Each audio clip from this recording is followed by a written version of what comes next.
தெய்வத்தின் குரல் மூன்றாம் பாகம். ஆச்சார விஷயங்கள். கட்டுப்படுவதன் பயன். சாஸ்திரம் என்றால் ஒரே கட்டுப்பாடா இருக்குமே என்று பயப்படக்கூடாது. ஸ்வதந்திர யுகம் என்று சொல்லிக்கொண்டு சுயேச்சைப்படி கட்டை அறுத்து கொண்டு போய் என்ன கண்டோம்?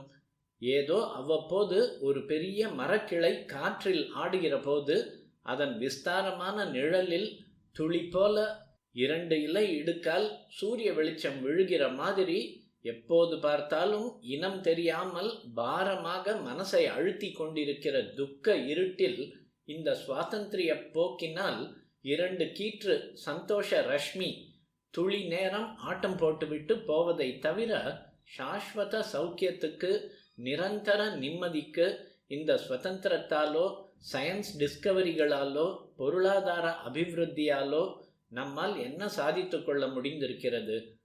துக்கத்தின் மூலத்தை கண்டுபிடித்து நிவிருத்தி பண்ணி வைக்க சுதந்திரத்துக்கும் சயின்ஸுக்கும் சாமர்த்தியம் உண்டா? பாபத்துக்கு பரிகாரம் செய்ய இவற்றால் முடியுமா? பாபத்தையும் துக்கத்தையும் போக்கிக் கொண்டு நிம்மதியாக நிறைவாக வாழ்ந்த நம் பெரியவர்களெல்லாம் சாஸ்திராச்சாரங்களை நன்றாக அனுஷ்டித்துத்தானே அந்த நிலையை அடைந்திருக்கிறார்கள் என்று யோசித்து பார்த்தால் வாஸ்தவத்தில் எதை இப்போது சுதந்திரம் என்று நினைத்து கொண்டிருக்கிறோமோ அதுதான் கட்டு என்று தெரியும். இதுதானே நம்மை நித்திய சுகத்தின் பக்கம் போக விடாமல், புண்ணியத்தின் பக்கம் போக விடாமல் துக்கத்திலும் பாபத்திலுமே கட்டி வைத்திருக்கிறது. இதே மாதிரி கட்டாக தெரிகிற சாஸ்திரங்கள் வாஸ்தவத்தில் கட்டும் இல்லை. நிஜ சுதந்திரமான மோட்சத்துக்கு வழி பண்ணுவது அதுதான். தொம்பங்கூத்தாடி என்பார்கள். ஸ்தம்ப கூத்தாடி என்பதுதான் அப்படி திரிந்து வந்திருக்கிறது. ஸ்தம்பம் என்பது தூண். மேஜிக் ஷோவில் தொம்பங்கூத்தாடி வருவான். அநேக தூண்களில் ஒன்றில் அவனை ஏகப்பட்ட கட்டு போட்டு கட்டி வைத்திருக்கும். ஒரு திரையால் சொடக்கு போடுகிற நாழி அவனை மறைத்துவிட்டு திரையை எடுப்பார்கள். அந்த க்ஷண காலத்துக்குள் அவன் எப்படியோ அத்தனை கட்டுக்களையும் அவிழ்த்துவிட்டு அந்த தூணிலிருந்து விடுபட்டு, அதோடு மட்டுமில்லாமல் இன்னொரு தூணில் அதே மாதிரி அவ்வளவு கட்டுக்களையும் போட்டுக்கொண்டு காணப்படுவான். அவனுக்கு அப்படி ஒரு தந்திரம் தெரியும். முதலில் கட்டின போது கை கால்களை ஒரு மாதிரி அகற்றி வைத்து கொண்டிருப்பான். திரை போட்டவுடன் அவற்றை குறுக்கிக் கொள்வான். உடனே கட்டு தளர்ந்து விடும். அது கீழே விழுவதற்குள் மறுபடியும் அதே மாதிரி அகட்டி கொண்டு இன்னொரு தூணுக்கு போய்விடுவான். இப்படி தன் அங்கங்களை குறுக்கிக் கொள்வதாலேயே அவற்றுக்கு மேலே போட்ட கட்டு விரிகிற மாதிரிதான் சாஸ்திர கட்டுக்குள்ளும். அகங்காரத்தை மேலே இருந்து கட்டுவது சாஸ்திரம். நாமே உள்ளுக்குள் இருந்து நம்மை கட்டுப்படுத்தி கொள்வதற்காக நம்மை பக்குவப்படுத்துவதற்கே இந்த கட்டு.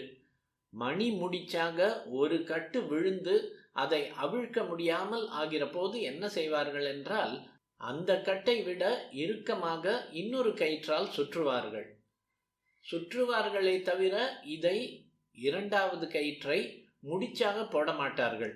இப்படி இருக்குகிற போது கட்டுப்படுகிற வஸ்து முன்னை விட குறுகுமாதலால் முதலில் மணி முடிச்சு விழுந்த கயிறு இப்போது அதற்கு தொள என்று ஆகிவிடும். அதனால் முடிச்சை அவிழ்க்காமலே அந்த கயிற்றை அப்படியே எடுத்து போட்டு விடலாம். அப்புறம் முடிச்சு போடாமல் இப்போது இறுக்கி பிடித்து கொண்டிருக்கிற கயிற்றையும் விட்டு விடலாம். அப்போது வஸ்து ஒரு கட்டும் இல்லாமல் சுதந்திரமாய்விடும். அகங்கார மனஸ் நம்மை கட்டி போட்டு படுத்துகிற பாட்டில் சம்சார பந்தம் மணி முடிச்சாய் விழுந்திருக்கிறது.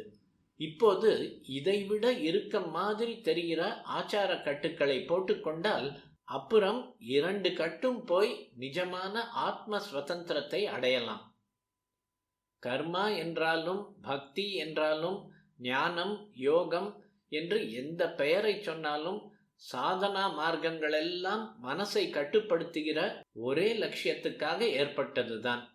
வாழ்க்கையில் ஒவ்வொன்றும் சாஸ்திரத்தை பார்த்து ஆச்சாரமாய் பண்ண வேண்டும். பூஜை புரஸ்காரம்தான் என்றில்லை. பல் தேய்ப்பதிலிருந்து ஆரம்பித்து எல்லாவற்றுக்கும் சாஸ்திர ரூல் படி செய்ய வேண்டும் என்று ஆரம்பித்தால் நமக்கு தெரியாமலே நம் மனஸ் போகிறபடி போகாமல் அதை கட்டுப்பாட்டுக்கு கொண்டு வந்து விடுவோம்.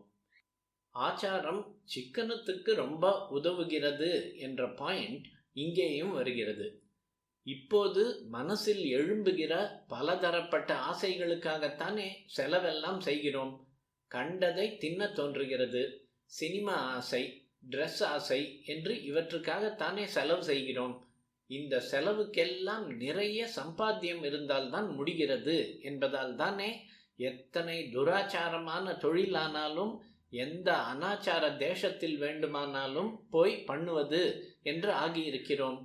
ஐயோ, இதை தின்பது பாபம், இதை பண்ணுவது பாபம் என்று சாஸ்திரங்களை பார்த்து பார்த்து மனசின் ஆசைகளை எல்லாம் குறைத்து கொண்டு விட்டால் இத்தனை செலவுக்கு அவசியமில்லை. உள்ளூரோடு எத்தனை எளிய வாழ்க்கை வாழலாமோ அதற்குரிய சம்பாத்தியம் தருகிற ஒரு தொழிலை பார்த்து கொண்டு நிம்மதியாக இருந்து கொண்டிருக்கலாம். வேண்டாத பொழுதுபோக்குகள், அலைச்சல்கள் இல்லாததால் தெய்வ சிந்தனையும் ஆத்ம விசாரமும் பண்ண நிறைய டைமும் கிடைக்கும். ஒரு சேஞ்ச் பண்ண வேண்டும், வெளி லோகத்தை பார்க்க வேண்டும் என்றால் க்ஷேத்ராடனம், தீர்த்தாடனம் செய்யலாம். கோஷ்டியாக பல பேர் சேர்ந்து யாத்திரை போனால் அதிலே வேறெந்த பொழுதுபோக்கு கேளிக்கையிலும் கிடைக்காத ஆனந்தம் கிடைக்கும். பஜனை, ஹரிகதா ஸ்ரவணம், உற்சவம் இவற்றின் ஆனந்தம் சினிமாவிலும் நாவலிலும் கிடைக்கிற சந்தோஷத்துக்கு எத்தனையோ மேலானதாக தெரியும்.